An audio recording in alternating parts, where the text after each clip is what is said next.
everyone, welcome back to my channel, or welcome if you are new. If you are new, my name is Leanne and I'm really excited about today's video. I am going to be sharing with you a delicious fall themed dinner, including a really awesome dessert.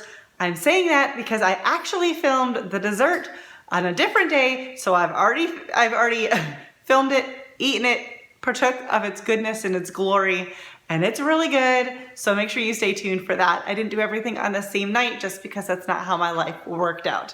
I also want to let you know that today's video is part of a really fun collaboration. So when you're done with my video, I would recommend that you go down to the description box and click on that playlist and check out all of the other fall themed dinners.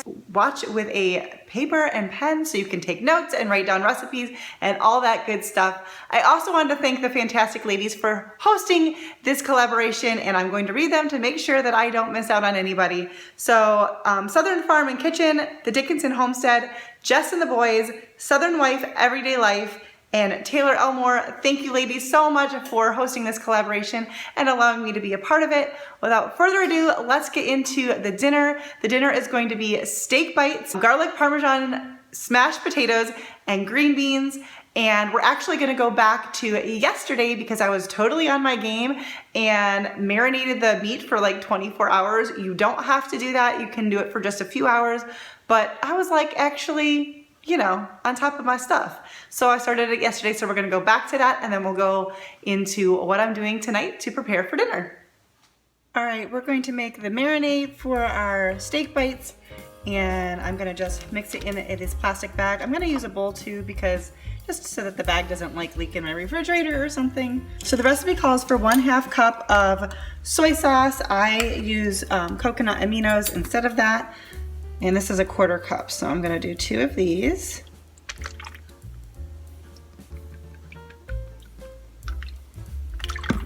And a 1/4 cup of Worcestershire sauce.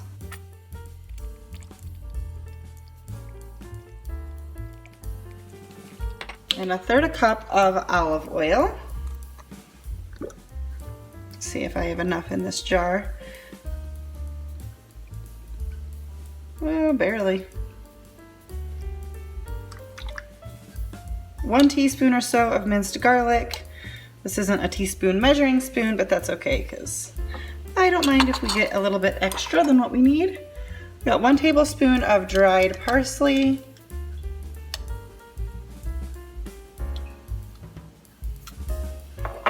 And 2 tablespoons of dried basil.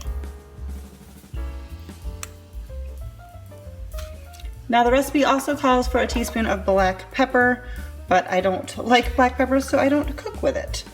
We're just gonna mix this around a little bit.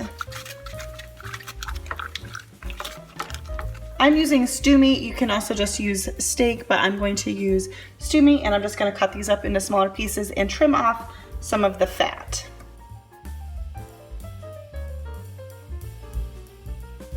If you are new here, I do not like handling raw meat, so I usually wear these disposable gloves when I need to do so.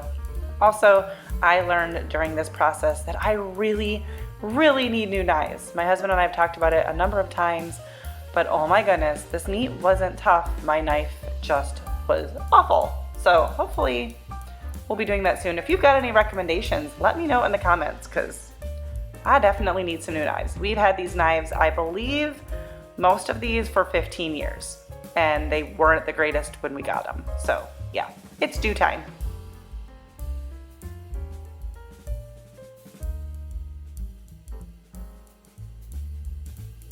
All right, so I've started on the potatoes, and I have got just a handful of smaller yellow potatoes in some salted water boiling. You're gonna boil those for about 30 to 35 minutes, and I'm just doing a few because I have scaled all the recipes back because it's just my husband and I, so you can of course do accordingly for your family size. So now I'm just gonna get the topping for the potatoes ready. I've got about 3 tablespoons of melted butter, and then 4 cloves of garlic. I just kind of guesstimated that. And then also about a tablespoon of parsley. The recipe calls for fresh chopped parsley, but I did not have that. And I'm just mixing that up, and we'll set that aside for when it is time. So once your potatoes are cooked to just fork tender, you're going to drain them really well. Of course, because I was doing this on camera, one of the potatoes bounced out into the sink because that's just what happens when you cook on camera. But that's okay. My sink's clean. I rinsed it out and it was about to go in the oven, so we were fine. And to save myself on dishes, I'm using the same pot I boiled the potatoes in for my green beans, so it's a little bit bigger pot than needed, but that's okay. I melted in some butter and poured in some frozen green beans. Now, this made it kind of smoky, I think just because it was so cold and so hot, but nothing burned. The smoke cleared, no big deal. We're gonna go back and forth between everything else right now. So, while the green beans were going, I've got the potatoes on a lined baking sheet that has been greased, and you're just supposed to lightly mash the potatoes or smash them. Some of them got a little bit more smashed than they're supposed to be. I just used a cup. So some of them got a little bit more open than they're supposed to, but it all worked out. Now we're just gonna spread the butter mixture on, and I put these in the oven at 400 degrees for about 10 minutes. And while those are in the oven, I am now putting the steak bites in a hot pan. Now I would do this a little less hot. The recipe said to make sure the pan was nice and hot, but I felt like it was a little too hot. So whatever. And you're gonna discard any leftover marinade for the steak bites. Now I'm back to the green beans, adding in a little bit of salt and minced garlic, and gonna let those continue to cook. The steak bites, you just want to kind of toss them. These do not take long, only a couple of minutes because they're so little. So I will say that I had the problem with it getting too hot and all of the marinade kind of, like, because it's so sweet and stuff, like caramelizing almost and getting stuck on the pan. But the steak bites didn't burn or anything, so it worked out fine. But I would definitely do it on a lower heat, even if it took just a touch longer, because it was really hard to stay on top of that. It was like you were making, I don't know, like a caramel sauce or something. It bubbled and the sugars just stuck. So anyways, once the green beans are done, which is what I'm checking there, we're gonna add in a little bit of grated Parmesan cheese. So we've got our garlic parm, green beans, and we're gonna do the same thing on the potatoes. I pulled them out. I put on a little bit of the leftover butter that I had, just because why not, and then added on a tiny bit of Parmesan cheese and popped those back in the oven for about 2 minutes just to get the Parmesan cheese melted. And then we finish up the steak bites, and we're going to serve this fantastic dinner. Now, this dinner was really, really good. The flavor in the steak bites was amazing. But I would say, like I said, to cook it on a slightly lower temp, and even if it takes a little bit longer, to me, that would be worth it because the sauce kind of caramelized a little bit. Anyways, this dinner was a complete win in our book. Loved this. Let's go on to the dessert. All right, guys, let's get started on this fantastic fall dessert. This is a no-bake marshmallow pumpkin pie.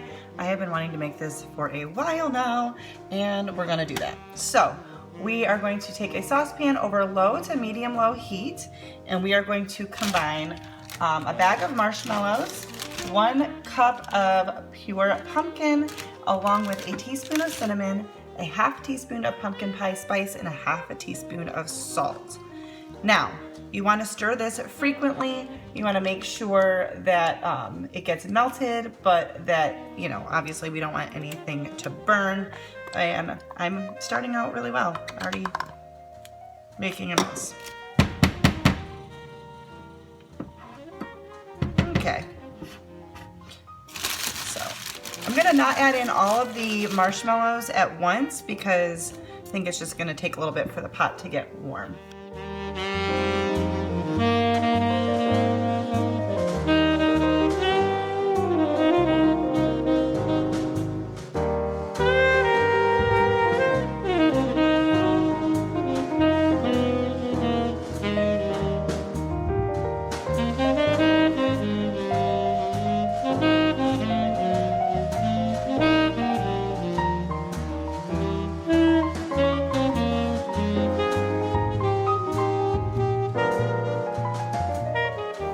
Once all of your marshmallows are melted and everything is well combined, you're going to take it off the heat And I'm gonna transfer it to a mixing bowl so that it'll help cool it down. And you wanna let it cool to room temperature for about 30 minutes.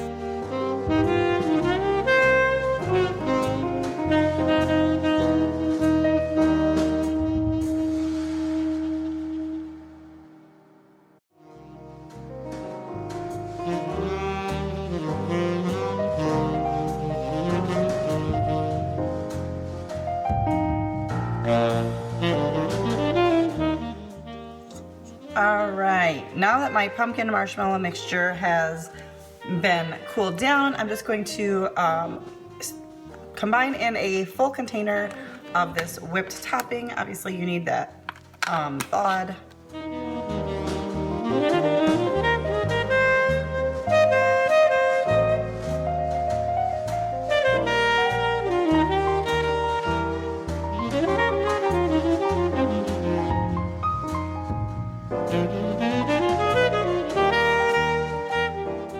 Alright, so you want it fully combined, and it's going to be a much lighter color, like that.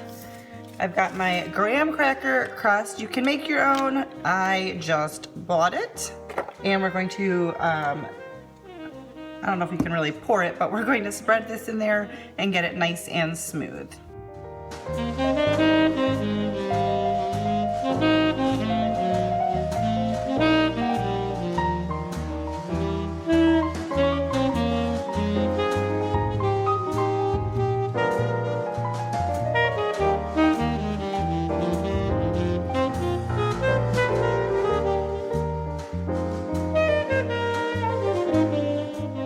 Alright, once you have it all smooth, you're just going to put the cover back on, which is going to get it a little bit messy, but whatevs.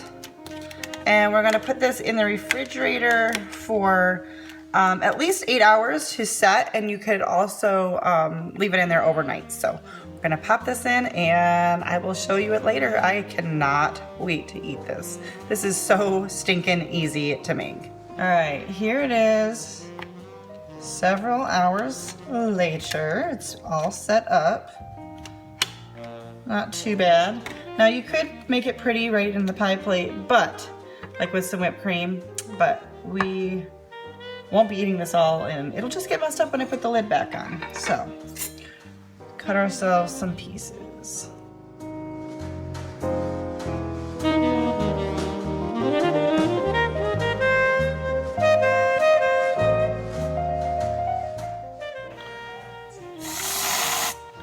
Now that's how you make it look pretty, but he's probably gonna put on way more whipped cream than that. So I just wanna add that the pie was amazing.